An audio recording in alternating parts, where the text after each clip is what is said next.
Hi there, this is Tantian. Today we're talking about a video company that just posted its earnings report. Given the terrible supply chain issue, the stock came down huge. Although the supply chain disruption is universal, most investors feel the company is badly affected during this pandemic. Moreover, many investors feel the company's stock is extremely overpriced due to being a meme stock. The company that I'm talking about is Bed and Bath Beyond. In this videos, we'll be talking about how investors feel about the supply chain disruption that has impacted the company. Before we continue, please smash like button, and if you'd like to see more such videos, please subscribe to this channel. Firstly, we'll be talking about the business model of the company. Bed Bath & Beyond is an American chain of domestic merchandise retail store. Bed Bath & Beyond operates many stores in the US, Canada, Mexico, and Australia. Since the liquidation of Leading Things in 2008, Bed Bath & Beyond has several major retail competitors, including Walmart, Target, and JCPenney, as well as several mid-sized competitors via Pier 1 imports. Companies such as Crate and Barrel, IKEA, and numerous Williams-Sonoma companies like Pottery Barn and West Elms are competitors as well. Secondly, we'll be talking about the company being part of the meme stock. The stock has been in positive territory after the retailer said it will launch 3 private label brands this quarter, putting a key element of a turnaround strategy ahead of schedule. However, the stock continued to gain momentum, caught up in a frenzy that was driving up the value of companies such as AMC Entertainment and BlackBerry as well. Some of the gains have been helped by retail investors who have been placing speculative bets on several heavily shorted stocks. The retailer is trying to turn around its performance. It has exited non-core business, closing underperforming stores and using the store brands as a way to draw in shoppers with products that can only be purchased at Bed Bath & Beyond.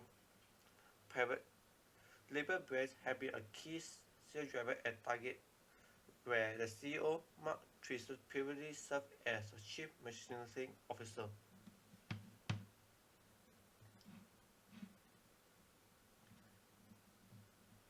Although there will be a transition period as the new products arrive on shelf, the CEO expected shoppers stocking up to head back to college. We will see many of the new items. Moreover, the company decided to hide its 2021 outlook, saying turnaround is gaining momentum. Bed Bath & Beyond physical first quarter sales climbed nearly 50% as the retailer's turnaround initiative, including launching new brands and remodeling stores, helped to draw in customers for everything from blenders to bath mats. The progress comes ahead of a key back-to-school shopping season was enough for the company to hide its full-year revenue outlook. However, its first quarter earnings were hurt and will continue to be weighed down by the cost that Bed Bath & Beyond faced to successfully turn its business around. Part of the gain may be attributed to a short squeeze. Nearly 20% of Bed Bath & Beyond shares available for trading are so short, according to latest numbers from FactSet. That's a relatively high amount and about on par with other so-called meme favorites, GameStop and AMC. A short squeeze happens when investors who are betting against the stock are forced to buy back the shares to cover the loss. The retailer's stock have occasionally been pulled into the meme trading frenzy, which has taken off on the social platform Reddit. Ahead of the results, Bank of America analyst Curtis Ning said the shares have resumed trading at pre-surge level. Next, we'll be talking about the first quarter of 2021 of the company. Bed Bath & Beyond said its net revenue narrowed to 51 million or 48 cents per share from a loss of 302 million or $2.34 per share a year earlier. excluding one-time charge related to asset sales and other turnaround initiatives. The company earned 5 cents per share, which came in short of the 8 cents per share that analysts had expected. Net sales climbed 49% to 1.95 billion from 1.3 billion earlier, beating expectations for 1.87 billion. Digital sales accounted for 38% of total sales, as some customers opt to browse and buy online and pick their orders up at nearby Bed Bath & Beyond location later that same day.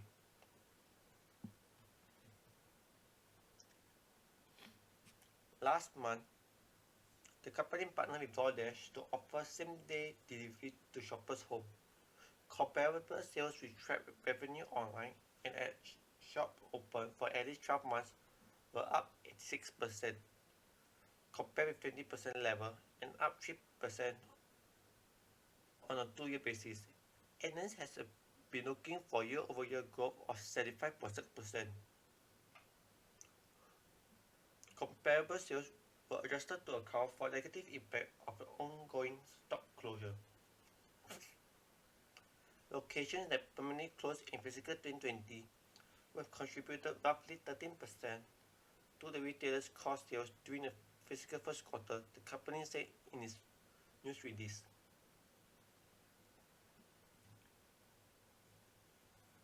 As of May 29, the retailer operates a total of 1,004 stores, including 818 of its namesake Bed Bath & Beyond location.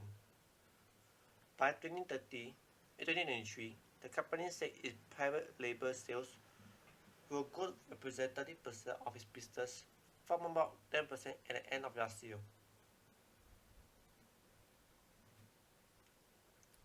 By selling more in-house products, Bed Bath & Beyond goal is to grow margins. This is one way the company can hopefully offset some of the hefty expense it incurs and invest in things like refreshing stores. The retailer expects to remodel as many as 150 locations in North America this fiscal year. Due to the recovery of its stores, the company said remodel its New York City's flagship store. Bed Bath & Beyond officially swing open the doors of its newly remodeled flagship location in New York City. For nearly 3 decades, the roughly 92,000 square foot location on 6th Avenue in Chelsea neighborhood sat mostly untouched. Fixtures became dated, merchandise were piled higher and higher to the ceiling. Signage was dark, and a lower level felt akin to a dungeon. Chief Executive Mark Trayson remarks during a media tour of the store.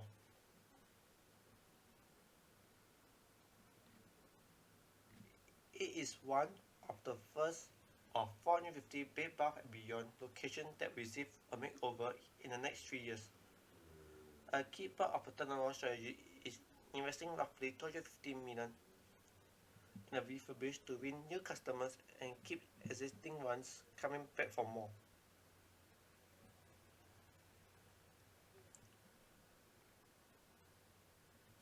Bed Bath & Beyond is planning to roll out at least 8 in-house brands in fiscal 2021 and more than 10 over the next 3 years. Some that have launched in recent months include a lineage for storage containers called Square Away, a Bath brand known as Havens, a line of home goods under the Bee and Willow Moki. Finally, we'll be talking about the company's recent earnings report. Bed Bath & Beyond shares climbed 22% as the company said it saw a steep drop-off in shopper traffic in August, dealing a blow to its fiscal second quarter results. The big box retailer is also dealing with industry-wide supply chain complications, which chief executives said have been pervasive. He said the company's costs escalate over the summer months, especially towards the end of the second quarter in August, eating into sales and profits. Bed Bath & Beyond slashed its revenue and earnings outlook for the year and is third quarter guidance looks underwhelming.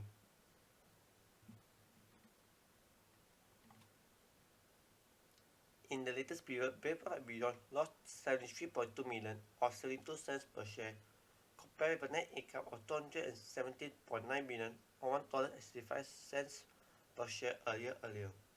Excluding one-time items, the company earned 4 cents a share, which was less than the 52 cents annually expected. Revenue fell 26% to 1.99 billion from 2.69 billion earlier. They came in short of estimate for 2.06 billion. Moreover, many analysts believe that the weak performance of the company is a bad sign for other retail operators, with FedEx and Nike flagging similar issues in their latest reports. Traders and investors may need to reconsider their exposure to retail. Jolie Financial Chief Investment Officer Quinn Tao told CNBC.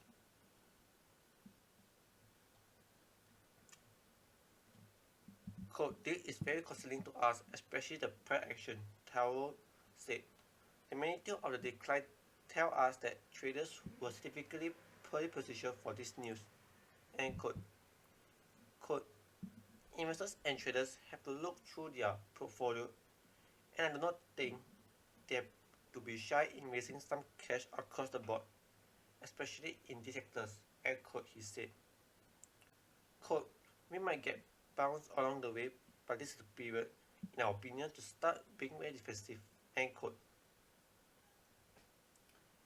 Investment should indeed get more cautious in the retail space, MKM Partners Chief Market Technician J.C. Kohara said in the same interview. Quote, "Next Tuesday, October 5th, we will get a report from Levi's," end quote, or Harris said. "It will be very curious to see if one, they cite supply chain issues, which I'm sure they will, but also what about inflation from commodities," end quote. Price for cotton, which is widely used in Levi Strauss products, are at decades high after nearly 35% run this year, O'Hara said. Quote, "This is real inflation, so I won't be surprised if there is some further downside to Levi's setting on key support right here," end quote, he said. Quote, "We can see it down another 20% following earnings, so that is my belief I'm looking at closely next week." In conclusion, Bed Bath & Beyond recent quarterly results show the impact supply chain disruption has on retail companies. Currently, most investors believe that this supply chain is only affecting the company badly, and it is time to take profit from the stock.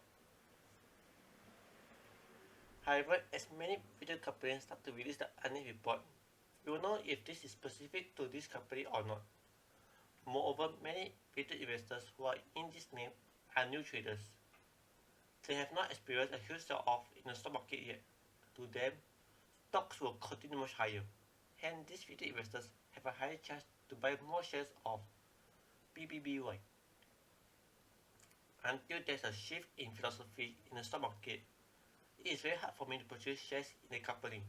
With that, thank you for a nice day. Goodbye.